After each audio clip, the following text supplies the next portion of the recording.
Common Knowledge is brought to you by PureMTGO.com and InkedGaming.com. Use coupon code CCMTG10 at checkout for a 10% discount on all Inked Gaming supplies and accessories. You can support the show directly through Patreon at patreon.com/common knowledge.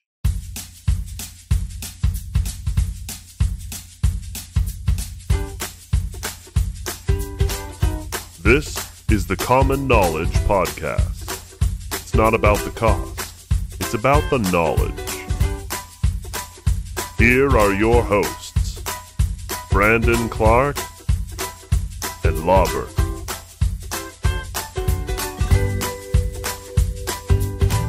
How's it going, everybody? This is episode 41 of the Common Knowledge Podcast. I'm your host, Brandon Clark, and joined with me is Sean the Fierce, the Mighty, the Lobbert. What's up, man? Not a lot. How you doing? I'm good. Just rounding out a week of just no days off, so as good as you can be. I've got a 3-day weekend coming up, and we're just holding out for that. How are you? I'm doing pretty good. Just started this new job, and I'm trying to balance that with school. This is the first week, so I'm just still trying to get into the groove and the swing of things. So, yeah, and recording a podcast. Jeez, busy boy. Jeez. Well, we're the Common Knowledge Podcast for those of you who are first-time joiners, and for those of you who aren't, well, you already know what we're about, so you're good. We are a popper podcast about all the popper things. Just popping it up, popper style. What's our first thing that we do? What are we playing? What are we playing? So you played a ton more Burn, didn't you? Yeah, I'm still on Burn, and it's fun. I liked your zero permanence kill that you shared on Facebook. that was awesome. For anybody who doesn't follow me on Twitter or have the Facebook, I had a Rift Bolt suspended, and he went and attacked me with an Ulamog's Crusher, so I fire blasted him. He annihilated my remaining permanent, so I had 0 left, and he was at 3, so my suspended Rift Bolt was going to kill him, and he conceded the game. That's pretty dope. I laughed really hard when I saw it. Yeah, Burn has been... I've had the weirdest match endings more than any other deck. It's just kind of a strange deck sometimes. But I've started something that might take the rest of my life, or it might take a whole lot of collaboration with other people who know Pauper. I have created a matchup template that I plan on filling out completely. So right now I'm filling out the Burn line, and I think it's going to be easier as I go along, just because I'll already have that line filled out, and then it'll be less and less as I go. But man, it's kind of a colossal task now that I've started in on it. And when I test, I found that, most of the time in the tournament practice room, at least, it's mostly brews, and that is 0% helpful. Yeah. So I super value when I actually get to play against meta decks. But, if I play against a meta deck 3 or 4 times in a night, I've added 1 match to my stats for that one matchup. So I'm mostly having to feel out, does this feel good? Because to actually get a good stat, I feel like I would need 30 games or something like that. And if I'm to fill this whole thing out, that's just not viable. That's thousands of games. Yeah. So I think I'm going to have you help me fill out the Scred Delver one, and I'm going to start looking for players who can fill out other lines on this. It's on Twitter. If anyone wants to send in an email with their anything filled out, you can leave as much of it blank as you'd like.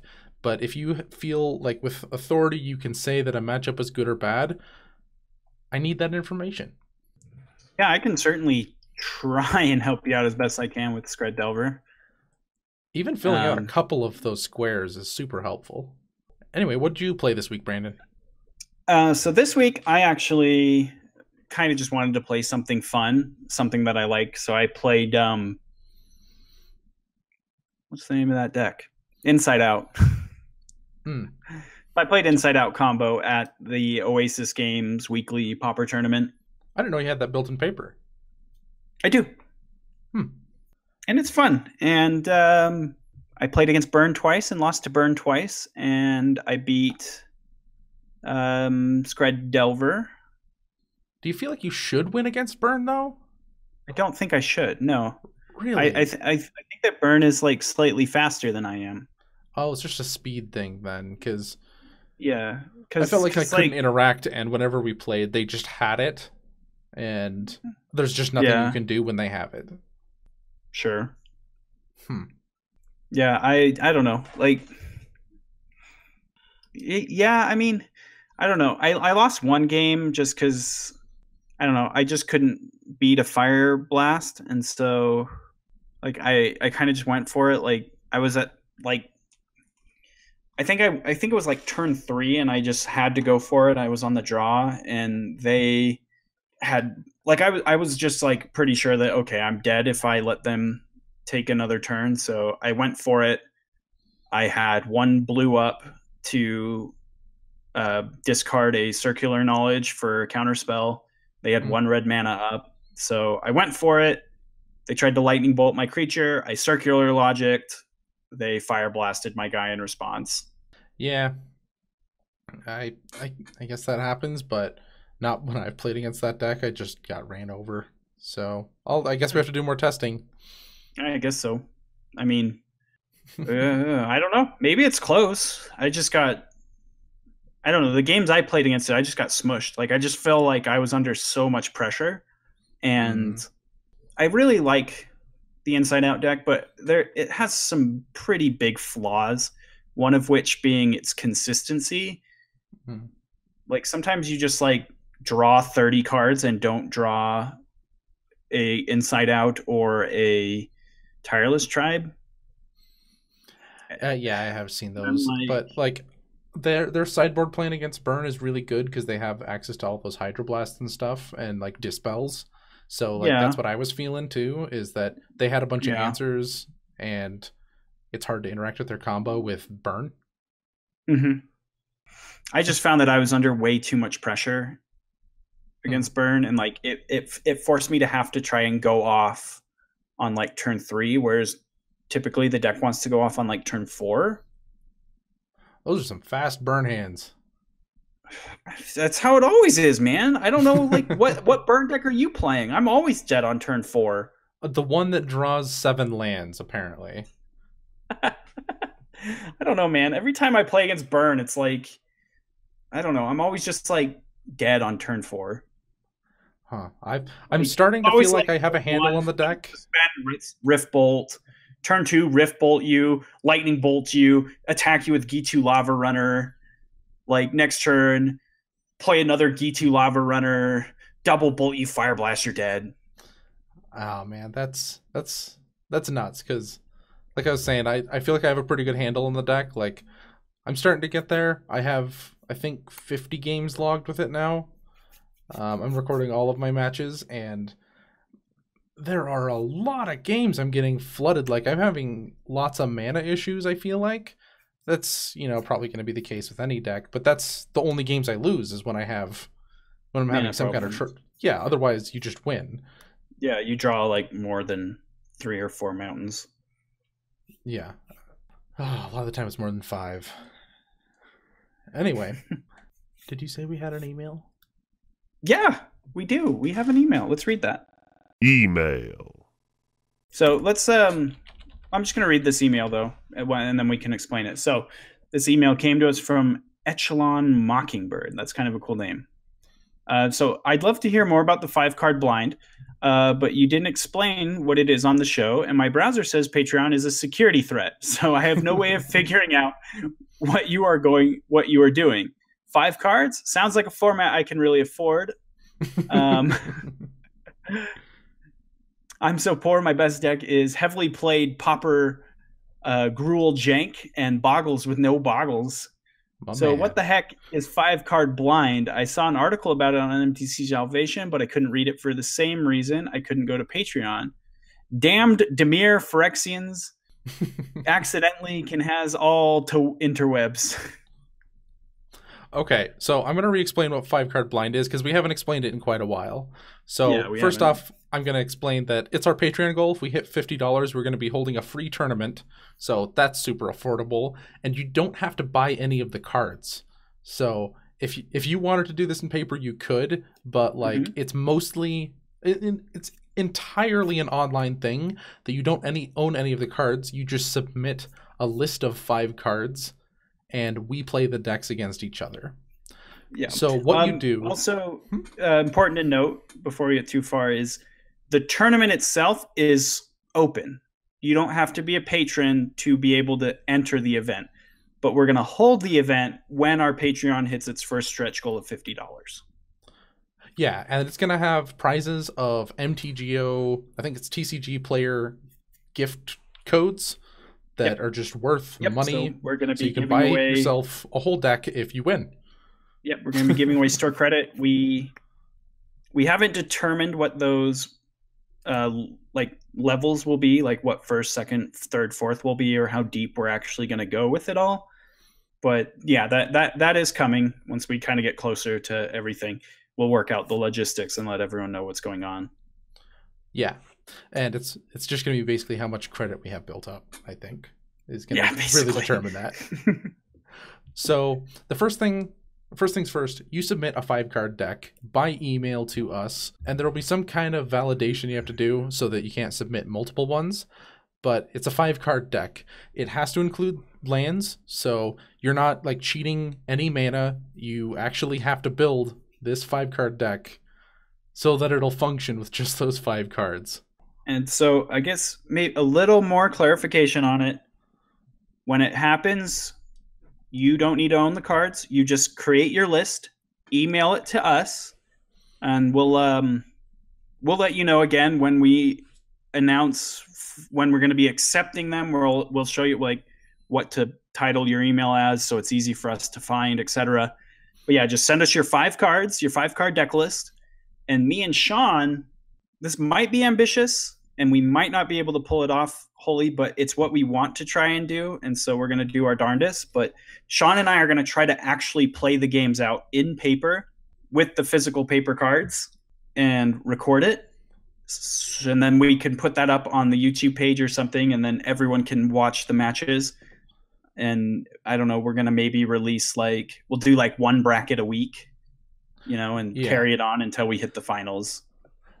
So how the games work is all 5 cards start in your opening hand, and you play with complete knowledge of what the other person's deck is. So we're going to try to play them perfectly, and a lot of them will end in stalemates because it's like, well, if I try to play my spell, then he goes for a counter spell and then gets to do this thing and I lose or whatever. And there's a lot of room for brewing. It's mostly like a brewing tournament, I feel like. Anyway, so there's a point system where if you, each person will start on the play one of the games. If you win both of your games, you get 3 points. If you end in a draw, it's 1 point. If both people win one, and then if it's a loss, then you get 0 points for your deck. And it's usually 8-man pods where we play them against each other and then assemble a new 8-man pod out of those, or a new up to 8-man pod out of those to determine who's the winner. Yeah, and we're gonna kind of do. I think we're gonna do elimination, right? We're only taking the top X decks from each pod. Yes. And then we're slowly narrowing down. So it'll be less and less pods. So it'd be the first week we have 6 pods of 8, and then we take the top 4 from each pod, and then we make, 3 pods of 8, and then so on until we've completely narrowed it down or whatever. Yeah, so at the beginning of each of your turns, you go to draw a card, but you don't lose the game if there's no card there. So it's pretty simple. Each person's playing their lands, plays a couple spells, and pretty easily you can determine who would win in a matchup. It kind of flips the format on its head because Gurmag Angler is unplayable, Delver of Secrets is unplayable, so you end up playing kind of these weird decks. I've played this a little bit and I love it, but that's pretty much it. I guess our ban list is Empty the Warrens. That's it, because Lotus Petal, Lotus Petal, Lotus Petal, Empty the Warrens is not. It's not something fun, and that happens. But other than you that, can play Grape Shot though. You can play Grape Shot. You can play. If you want to go Lotus Petal, Lotus Petal, Lotus Petal, Grape Shot for 5, you certainly can. Yeah, good. Cloud Post is good. Your opponent will be at 15. Mm-hmm. I don't want to give two people too many ideas. Like, I've thought a lot about this format, and I know actually there are some meta decks. Once it gets going, there's some really good strategies that end up being super, super good. So I'm not going to say too much more about that, but that's basically it. It's an email to the show with your list of 5 cards that we play against each other, and then we give you prizes. That's it. Prizes that will be store credit prizes. Yeah. So you can get some boggles. Boggles. I think he's playing in paper. Huh? I think he's playing in paper. Oh, so bummer. This is not going to be very, very good for that. Yeah. Yeah, this will only be very beneficial if you play Magic Online. But, I mean, $15, $20 store credit Magic Online can build you a deck easy. Yeah. Like I just built Pauper Elves online right before we even recorded, and it cost me $15 to build the entire, 75. Like minus the basic forests. Right. Because I owned those. So do you want to skip the card of the week so that because we had an email this week and we can just go straight into the main topic? Yep. That sounds good to me. Main topic. Okay. What's our topic for this week, Brandon? So, topic for this week, we are doing a throwback episode.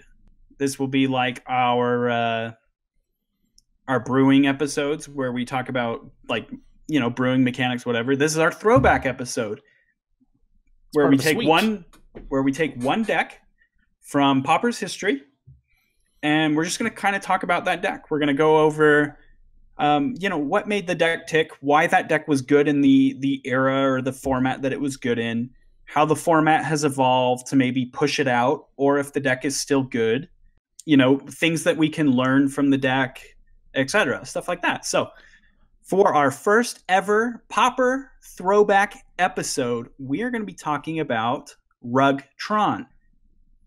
And we're going to call it Rug because that's what it was called, right? Because yeah. Teamer wasn't a thing yet, I don't think. It was not, yeah. So, in keeping on theme, we're going to call it Rug because it's a throwback. And it'll actually come up when you search it. Yeah. So, this is going to be, I think, a lot more of almost a Q&A between Sean and I, because I did not play Pauper when Rugtron was a deck. For as long as I've played Pauper, it has been Marasatron. And so this is going to be as much of a learning experience for me as it probably will be for a lot of our listeners. So, and I did play this deck. I played against this deck quite a bit, and I played this deck even more. And see, and this is why you're here, because without you, I couldn't make this run. So actually, before we jump into this, I wanted to make a side note as far as these throwback episodes go. I was going back through the history of Pauper just by doing league results before there were challenges, because challenges are a fairly new thing. I think it was 2016 that they introduced Pauper challenges. So before there were challenges, you only had league results, and I think Frags to Riches, I'm not sure if that was around. I've never looked at those. So the thing that I saw was that the meta is it's surprisingly similar to how it is today, with some there are some differences. Like at some point, mono black control was the top dog. Mono white tokens existed. That deck actually died. We might do another throwback for that, but it was weirdly similar. I didn't expect it to be as similar as it was, so that was kind of interesting. Yeah. Anyway, okay, so should we just start then with the just like a standard deck list, and then maybe talk about the individual pieces. And some of these cards, we're not going to read off what every single one of them does, but a couple of them we're going to have to, like this first card. Can I take this first card? Yeah, go for it. So this was like, I feel like the face of the deck. It was Fangren Marauder. Fangren Marauder is it's a 6 mana 5/5. It costs 5 and a green. It says, when an artifact goes from the battlefield to the graveyard, you gain 5 life. That's your opponent's, that's yours, and that's really what kept you alive long enough to do any of your Tron things. Like, it was your stabilizer, as well as just a giant 5/5. Okay, so I'll take the next creature, and this one I think is a little more known, and it's a little more up my alley, so I might be able to contribute to this part of the conversation. So in the next card, we're looking at 4 copies of Mulldrifter. Oh, what's that? You don't have to read it out. Well, yeah, we should all know what Mulldrifter is. Yes, very much. But yeah, Mulldrifter is just kind of insane. Like, this deck wasn't even abusing like Ghostly Flicker. No, it was not. Was Ghostly Flicker in the format at the time that this was a deck? I believe Ghostly Flicker was Avacyn Restored, right? Yeah, and Fangren Marauder was the set before that.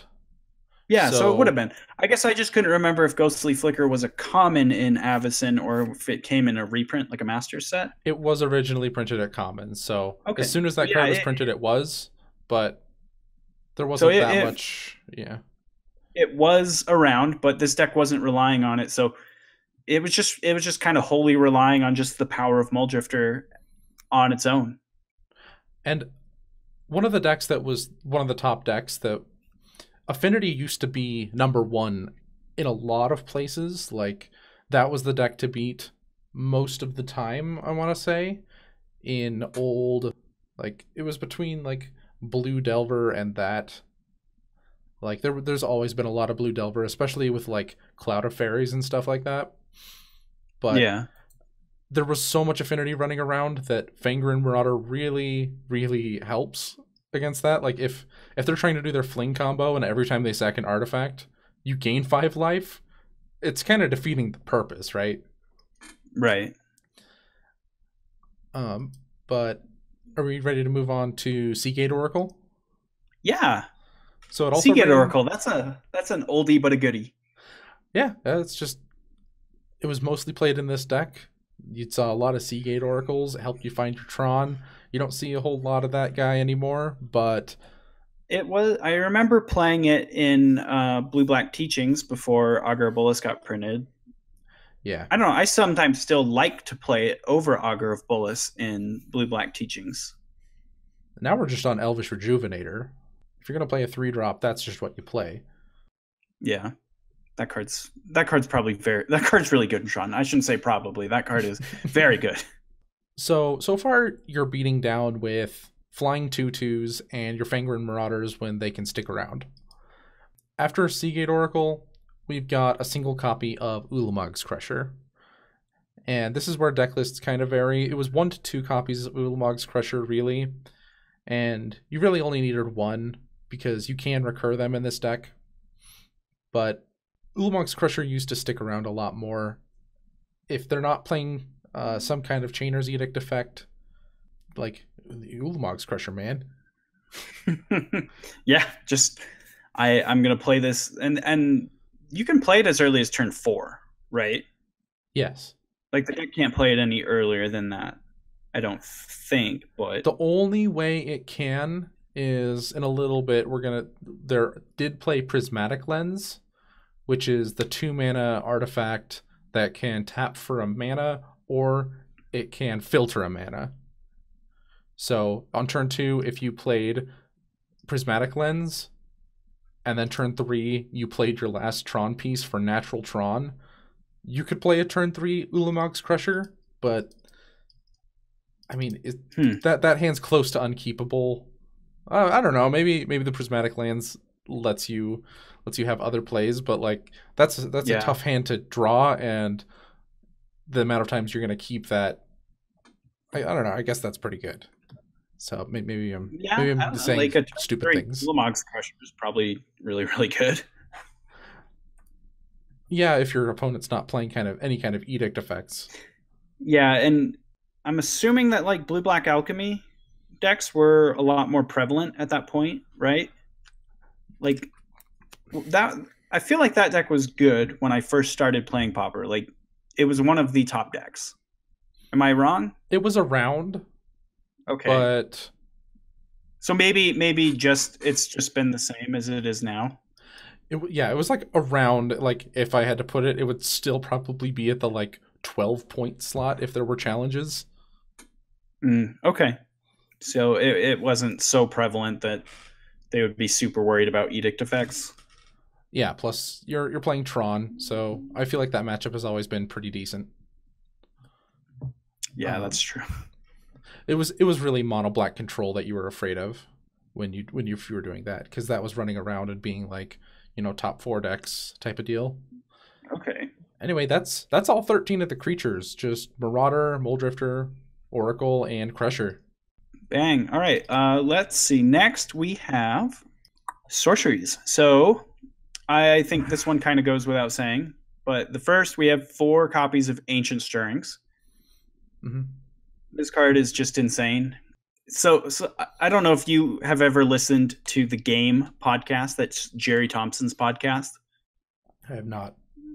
But so someone sent an email, one of their listeners or patrons or whatever, and we're like, Jerry, what are the best cantrips in Modern? And he was like, is it Serum Vision, Sleight of Hand, Thought Scour, Opt? Like, which are the best cantrips? And he names like specifically all the blue ones. And then Jerry Thompson goes, Faithless Looting, Ancient Stirrings, like none of the blue ones. Yeah. Because the decks, I think in Modern, the decks you put those into are just like more broken. Yeah, they're super broken. Yeah, maybe they're not as consistently good across the board as the blue cantrips are. But like, if Ancient Stirrings is in your deck, you're doing broken things. You're trying to do not fun, not fair things at all. Like look through 5 cards and find your Karn type stuff. Yeah, or in this case, like your Ulamog's Crusher, or I mean, it's not as busted in this deck, but like it still gets your Tron lands. And I think just assembling Tron consistently by turn 4 is broken no matter what format it is, be it Pauper, be it Modern. I don't know. One thing's for sure. That's not Pauper. It's not. What? Can I take the next one? Yeah, go for it. Next, we have a single copy of Firebolt. Firebolt!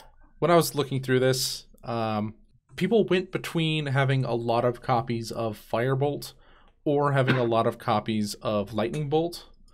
I'm going to skip our last sorcery and talk about Lightning Bolt. Most decks that I found were playing 4 copies of just good old Lightning Bolt. So I think it was like how much... It's kind of your hoser for Delver, because it's 2 burn spells in 1. You don't care so much about the instant speed, maybe. I'm not sure on the exact reasons between switching between the 2. When I played it, I loved Firebolt, but I was actually not that good at the time. I was just playing... I was not that good at the time. So I liked Firebolt because of the value, but most decks I saw played for Lightning Bolt. Yeah, I mean, obviously I can't speak too much to the deck because I've never ever played it nor played against it, but I just think that the power level of Lightning Bolt is just so much higher than Firebolt that it's I don't know, it balances out the fact that you can cast Firebolt twice. I would rather have an extra point of damage at instant speed than a 2 damage sorcery spell that I could cast twice in a game. I mean, I think that Firebolt definitely is good and definitely has its place, which is why it's included in the deck list. But I don't think I would be cutting Lightning Bolts in lieu of having more fire blasts. But And I think history agrees with you. Like, just most people did that. all right. So do we want to save this last sorcery till the very end because it's like one of the big win cons, or just wanted to? Let's just do it. We can just talk about it now because I mean we've already touched on the 4 lightning bolts, right? I mean, yeah, let's do it now. We've covered every other win con in the deck besides this one. Okay, and so this is I think this is what I remember the most about hearing about Tron is when they cast this spell, and you're just going to make a ton of mana, and they're going to stall the game out for a long time, and they're going to draw cards with their Mole Drifters. And then you're just going to get Rolling Thundered for 1 million. Yeah. I have distinct memories of being at 50 and them casting Rolling Thunder for like 27, untapping and playing another Rolling Thunder to just kill me and just being like, Tron is dumb. And then I built it. Yeah. So even to like... Rolling Thunder is always the same in this aspect. Casting a Rolling Thunder in a Tron deck it's time intensive if you don't know what you're doing. Like counting up how much the Rolling Thunder is going to be, or just like floating all your mana, make sure you have 2 red floating, and then just like you still have to like increase the numbers on the things that you want to target. So I remember the Tron deck would tap all of its mana, and like you'd see one turn into red, or no, one would go away, and you knew that it was being turned into a red because they have to tap like a prophetic prism or something like that, and then they do it again, and then they're like, wait, and then they untap everything, and then they do it again, and you're just like waiting, and you're like, okay, I think I'm like 90% sure they have it, and then yeah, okay, you Rolling Thundered me for a floppity jillion, and I die. An actual floppity jillion. That is the conversion unit that we use, a floppity jillion. Yeah, so I feel like it's equal to a quintabillion jillion. Mm-hmm. Yeah. This is the math episode. Yep. So I feel like the things I remember about this deck, I kind of remember Mole Drifters, but they weren't usually the things that killed me. It was Fangren Marauder and Rolling Thunder, because I always remember the cards that kill me the best. Yeah. Yeah, I think that's probably true for everybody. So, all right. So those are the creatures. Those are the basic spell package, the win conditions. And then we've got this small like artifact package, which is primarily like mana fixing and a bit of ramp, as well as some tutoring and I guess card velocity. I don't know, the spheres and the stars, they just kind of help you turn through more cards in your deck. But yeah, so we've got 4 chromatic spheres and 4 chromatic stars, and so that's kind of that package. Prophetic Prism sort of falls into the same vein. Yeah, just to be clear, if you don't know, I don't think we explained, Rolling Thunder is, I just wanted to make sure everything's clear because I want to be really careful to explain what all these spells do. Rolling Thunder is red, red, X, and you can divide X number of damage among any targets. And then Chromatic Sphere and Chromatic Star are both 1 mana artifacts that when you sack them, well, when you tap them, pay a mana into them, and sack them, you draw a card. So they're just replacement effects that filter mana. Okay, and then, yeah, you're talking about how Prismatic Lens, they have, between Sphere, Star, and Lens, that's 10 sources of, no, that's 12, because they have 4 Prophetic Prisms as well. 12 sources of filtering. Yeah, so it's not hard for this deck to meet its blue, green, red color requirements. And we've even seen this evolve further, where now these Marasa decks are 4-color decks. You know, I don't know. Sometimes do any of the Marasa decks play white that are like on Pulsa Marasa, Dinrova Horror stuff? Out of the sideboard, I want to say that they can play like Standard Bearer or Circle of Protections, and that's not too uncommon. So I do think that they're 5-color. now pretty easy. Okay. Yeah. There's just a lot of flexibility with these all these filtering artifacts and stuff that the deck is pretty evolved to that point where it just can play all the best spells in all the colors. And then do you want to talk about this very last artifact? We covered Expedition map, right? No, that's the one we're talking about. Oh, because okay. we've talked about the star, the sphere, the prism, and we talked a bit about lens. So that just leaves the tutoring artifact. Yeah, we've got 4 Expedition map. So I think you know what that is. Just 1 mana. You can pay 2, tap and sack it, and you can go get any land from your deck. That's sort of ridiculous. Like, there's like no other real tutors in Pauper. Are there? There's mystical teachings. There's okay. I guess mystical teachings. Yeah. Heliod's Pilgrim, I guess. Trinket Mage. All right. So I guess there are a few, but like none of them are on this power level. No, there's not. And Expedition map wouldn't be good if the Tron lands weren't here, but here they are, and so it's probably the best tutor. Yeah. So that just contributes to the deck's consistency in terms of finding Tron by turns 3 and 4. So between that, we've got probably one of the best cantrips in the format, Ancient Stirrings. Mm-hmm. I mean, considering that, like, Ponder and Brainstorm are a lot less powerful in this format than they are in formats that have better fetch lands. I think that it makes them a lot closer in power level to Ancient Stirrings. I think at the time they were close, but now I think Ponder's definitely ahead of it.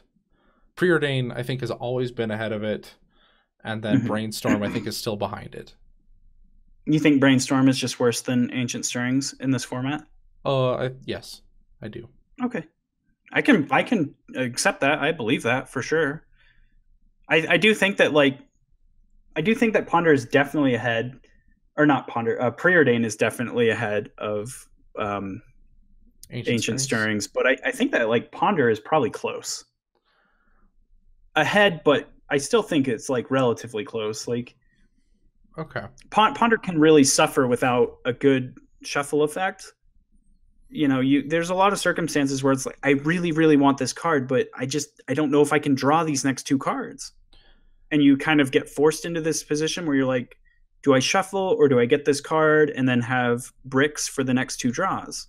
And so it just I think increases the variance of how good Ponder can be. Yeah, but the fact that Preordain exists does make Ponder better, right? Yeah, that's true. It's still definitely not as good because you still have to put a mana into it. And so it makes setting up your early turns harder. But, I mean, it's still good. Ponder's still good. Yeah. I'm sure someone now is going to think that, like, I don't like Ponder. And that's not the case. Ponder is an incredible Magic card. Like, all of these cards are incredible Magic cards.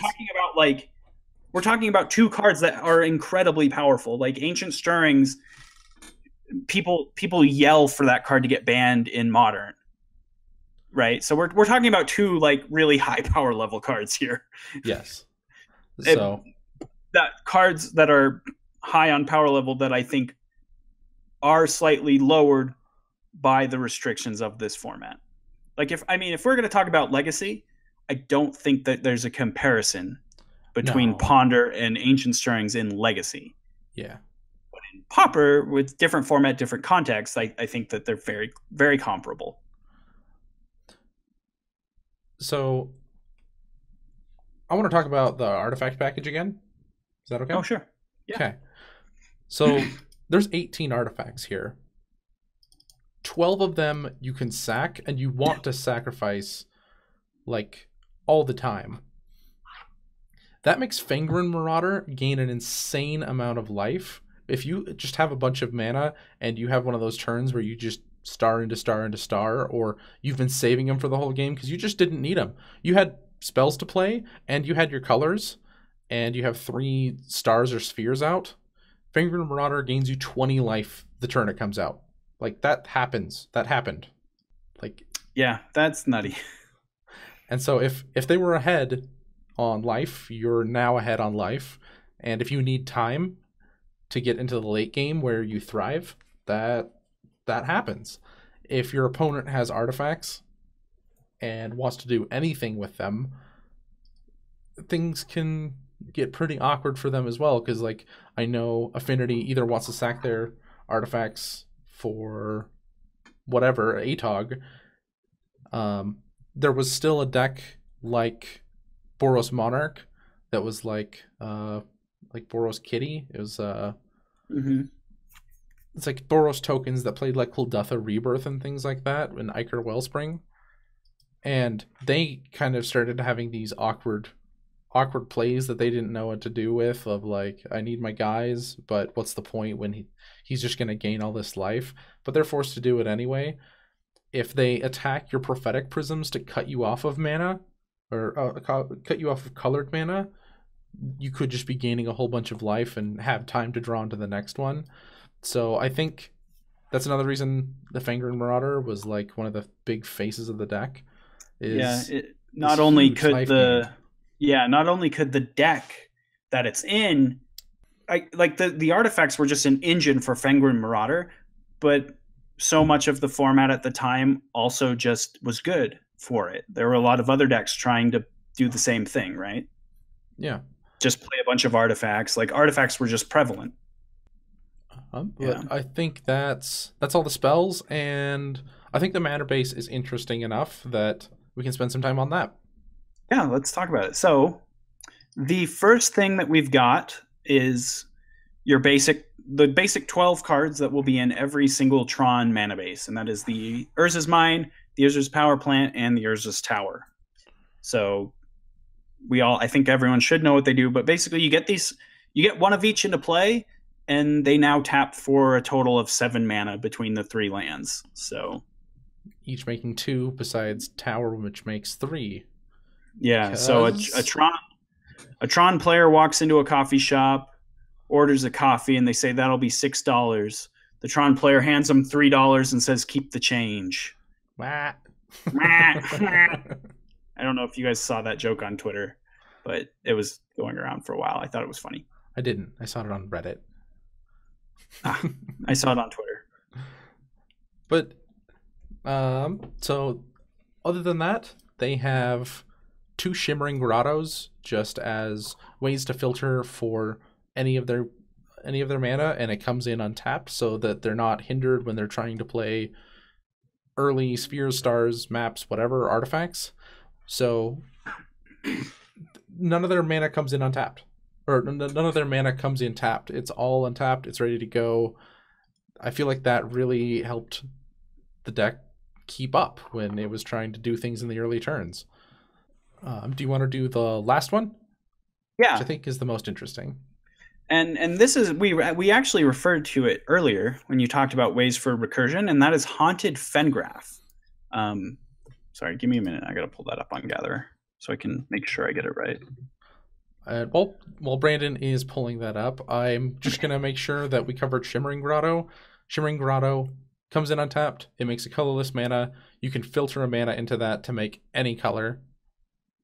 Good. Yeah, good you did cover it. That was what you covered before I was going to do Haunted Fengraf. Okay, so Haunted Fengraf is a land. It can tap to produce a colorless mana. And you can tap 3 and sacrifice it to return a creature at random from your graveyard to your hand. This could be good early when you're like evoking your Mole Drifters, or if you just play a huge threat and they kill it. The deck is relatively threat light, so I would imagine you're almost getting back what you want like all the time when you play this. And like, if you do just have like 3 creatures in your graveyard, they're all so good that I don't think you're upset about getting one at random. The worst one is Seagate Oracle. And your opponent would have had to have spent a resource to kill a Seagate Oracle. So yeah, you And still feel okay. yeah, and you can probably draw either another draw, or you can draw one of your actual good spells. Like you can, if you get back a Seagate Oracle and then you find a Mole Drifter off of it, essentially you found a better Mole Drifter, right? You have the mana for it. Yeah. It's not as good as getting a Mole Drifter back and finding a second Mole Drifter off of it, I'll admit. And so this is one of the lands, though, and I guess correct me if I'm just an idiot, but this card is not getting played in Tron decks right now. It's a one of in like greenish Tron decks. A one of? Okay. Yeah.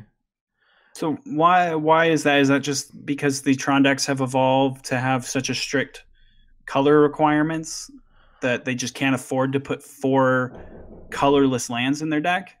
So every Tron deck, I think every Tron deck has cut out the spheres, the stars, and the prismatic lens. So that is 10 less sources of colored mana, and they have to make up for that. They're relying more on like Shimmering Grottos and the other filter lands, right? They're playing more copies of those. Or just the tap lands, just the gain lands. Yeah, they do have tap lands. And I think that they're usually like maxed out on Shimmering Grottos, like 4. Yeah, a lot of them are. I think I don't know well enough to say off of memory, but I think it's just that they cut those colored sources. But back in the day, they had those 4 expedition maps, and you didn't want those to be dead cards. They're not running any of the cycling lands or anything like that. Yeah. They just wanted a Haunted Fengraf to ensure that they got a creature back, and late game you can expedition map for when you've already got 12 mana and you don't need to go get another Tron card piece, you can go get a Haunted Fengraf. That's pretty dope. Boom. So that's the deck list, like the basic 60. Let's talk for a little bit about sort of where this deck fit into the meta game at the time. We've kind of touched on it a little bit, where you talked about how there was a lot of affinity running around. There was this Boros Kitty deck, and so there were a lot of things that made Fangrim Marauder really, really powerful. What other things did this deck do in that format that was good, that kind of made it one of the top decks? So it was one of the top decks, but I don't want to say that it was the top deck as much as Tron has been since. Like, oh really? The deck has had some serious improvements and has gotten better and has been a bigger part of the meta. When you're playing against a whole bunch of chittering rats and things like that, Tron really doesn't like to play against chittering rats. You want to keep drawing cards, I feel like, and having to put something back on top. You always have cards in your hand. I think chittering rats was a big speed bump for this deck, for one. And then you're trying to keep up with an extremely fast affinity deck, and you're not running any counter spells in this. I think that is important to note, that there are 0 counter spells in this list. It's just burn, giant guys, and just life gain in like a creature-based life gain. You were trying to race mono blue, which was, I think this was still around when Cloud of Fairies was around, and that made blue even faster. And like, it wasn't Scred Delver or anything like that. We weren't playing red. It was just mono blue fairies, right? Yeah, that's always like, I've heard people say to me before, like, we could unban Cloud of Fairies if we just like banned Ghostly Flicker and some of those other broken cards. And I'm like, do you really want to ever live in a world where Spellstutter Sprite and Cloud of Fairies exist together? Like, I don't. Me? I think that was me. Was that you? It was. I think when we did our... I feel like a couple people have said that to me, and I'm just like, okay, turn 1 Fairy Miscreant, turn 2 Cloud of Fairies Spellstutter Sprite. You don't get to do anything. It's come out of my mouth more than it has gone into my ears. I I maybe I'm a little off base, but I just think that would just be the worst. That would just be the worst. I think it's mostly fun to talk about. It would improve Delver, and that's not necessarily a good thing. But it's an interesting topic of conversation, so I talk about it. But okay. Anyway, I think it would be way too busted. I think this take all the broken things away. You're right. And put in Cloud of Fairies, and just like that and Spellstutter Sprite, I think would just be too much to handle. Yeah, and I don't know if Cloud of Fairies and Fairy Miscreant ever existed in a meta together.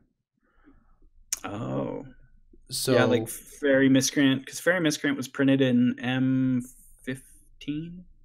No, it was Magic Origins, I think. Magic Origins? Okay, yeah, I think that was long after Cloud of Fairies was banned. So, because I think that Fairy Miscreant has existed in the format for as long as I have played the format. And I was never able to play with Cloud of Fairies. I mean, you played against it? I remember John's old mono blue deck. He played Cloud of Fairies, and that was soul crushing. Oh, yeah, maybe I did play. Like, you didn't play Pauper, but he was playing Pauper and we were playing Standard, and he was beating us consistently. Oh, okay. Yeah, I remember that. Okay, I do remember that. Yep. Before I played Pauper, I was playing with my Standard deck, my Bant Thrag Tusk Restoration Angel Sphinx's Revelation deck, and I was just getting smashed by Cloud of Fairies. I mean, the cards you just described are like super powerful, and oh my gosh, I feel like we've veered off of Pauper more times than any other episode. Yeah, right. We've covered Modern, Legacy, and now Standard. I mean, we're all talking about them with Pauper. It's not like we're just talking about them, right? Like, we're talking about playing our Standard decks against Pauper decks, and we're talking about how broken this Pauper card is in Modern. I didn't leave my lane. I was just straddling the line. I was just...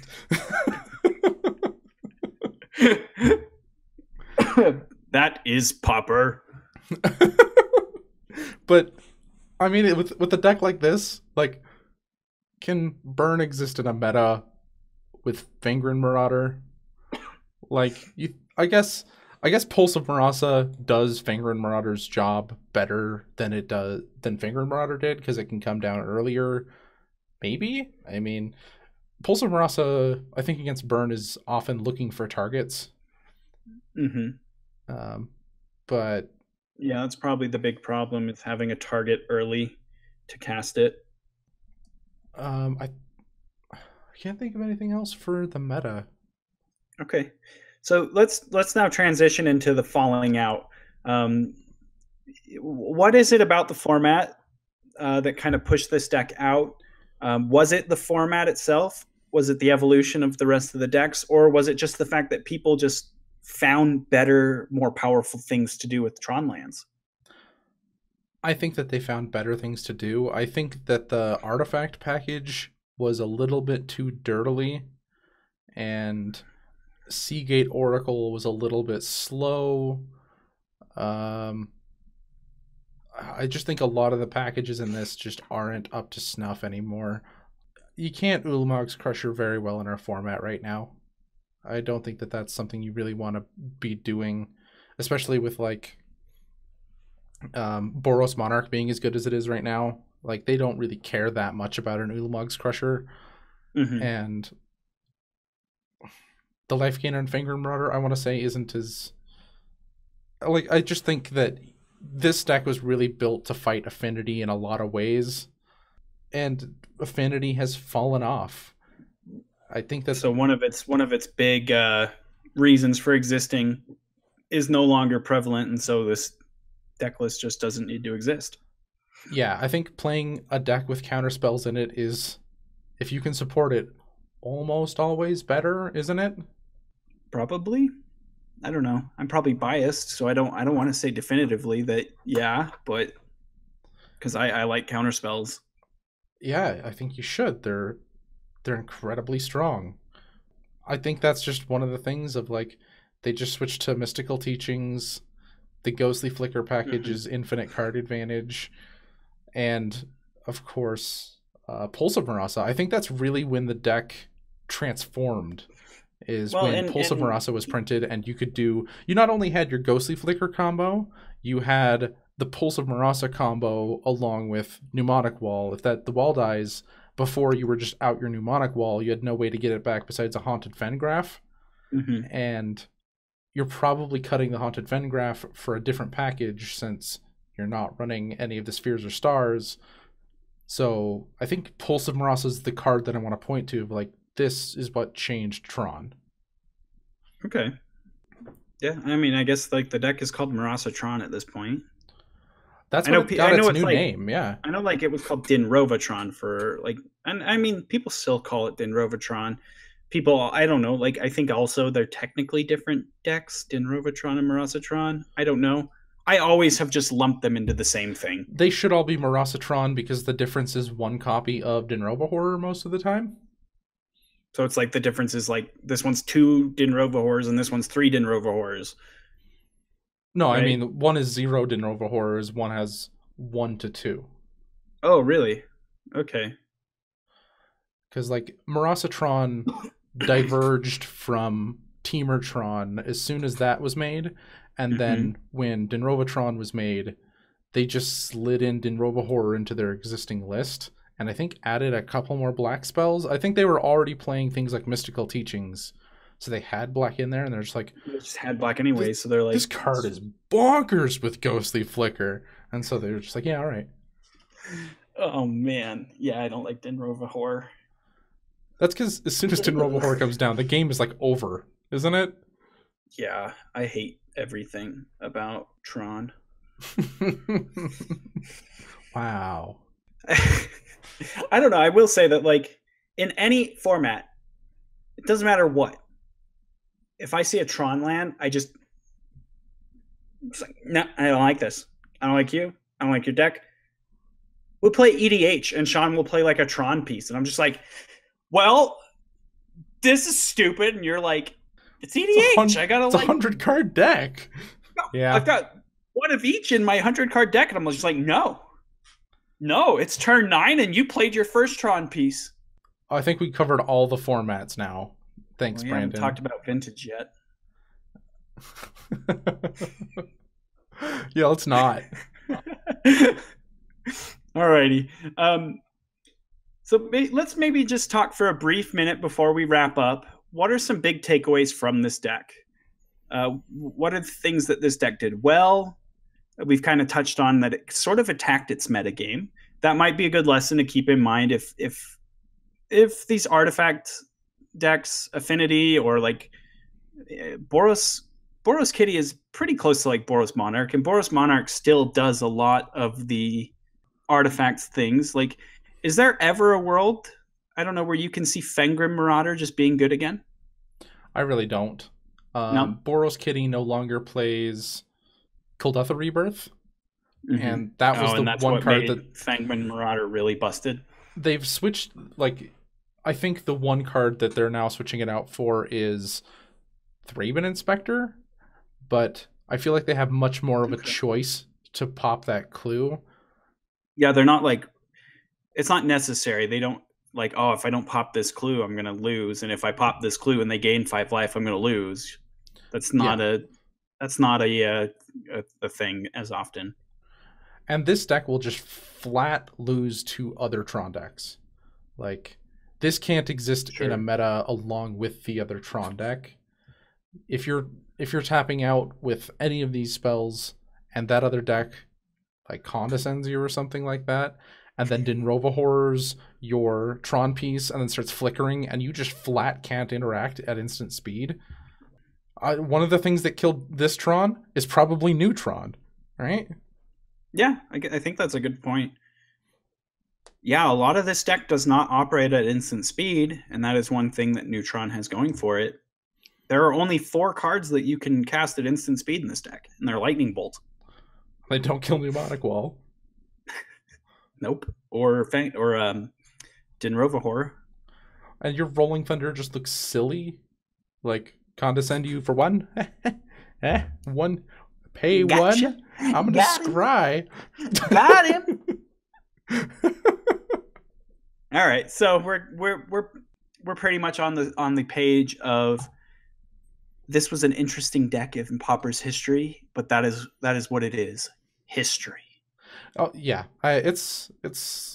I mean, it did. Boros is just the baby version of Murasa. Not Murasa. It did appear in our power rankings last week, though. It had 2 points, so I mean, like, it's not completely disappeared, but we don't think it's ever going to break into the. We don't think we're ever going to see a week where this is like on 12 or 15 points. Yeah, it's. I mean, if they play a deck like this, it's still going to probably play Pulse of Murasa, most likely. And it's probably going to play less Rolling Thunders. It'll probably be a lot different than what this deck list looks like. And like Elvish Rejuvenator. Like, this deck, as it existed, is dead, but it's not really dead. It just transformed, I want to say. And there was a minute where people were not happy with that transformation and trying to stick with the old one. But the new one wins out, like it always does. Okay, well, cool. All right, so that was the very first throwback episode, and we covered Rug Tron, or as the kids nowadays would say, Teamer. Ew. Teamer I still don't Tron. have those memorized. Teamer, there's Asban, and there's Sulta, and there's Jeskai, and Ontario. Ontario. I know them as well as I know the Canadian provinces. I don't. There's Orzhov. That's one of them, right? No, that's a guild, silly. So off topic again, but like that just made me think of. Have you seen that? It's not really a meme, but it's just like a thing people do. That girl, that lady, Tommy Lauren. Do you know who? Do you know her? No. She's like a super like conservative Republican lady. She's like 26. She's not very old, but like she basically like gets on Fox News and like yells something. I think I've seen her face. Snowflakes, murr! Yeah. And she just kind of yells. But there's like a running joke where no one can say her name. So it's like Tommy Lauren. It's TAMILAHREN. But everyone's like, Toyota Bahama was on Fox News today, or Tomahawk Tamale, and they just say her name super weird all the time, and that's just like the running joke. So that's what this made me think of when we were mispronouncing the clan names. Okay, I'm always so uncomfortable when you start bringing up politics. I'm just like, okay, brace for it. Like, you could have brought up something like Benedict Cumberbatch and all of his different pronouncements. That's a word.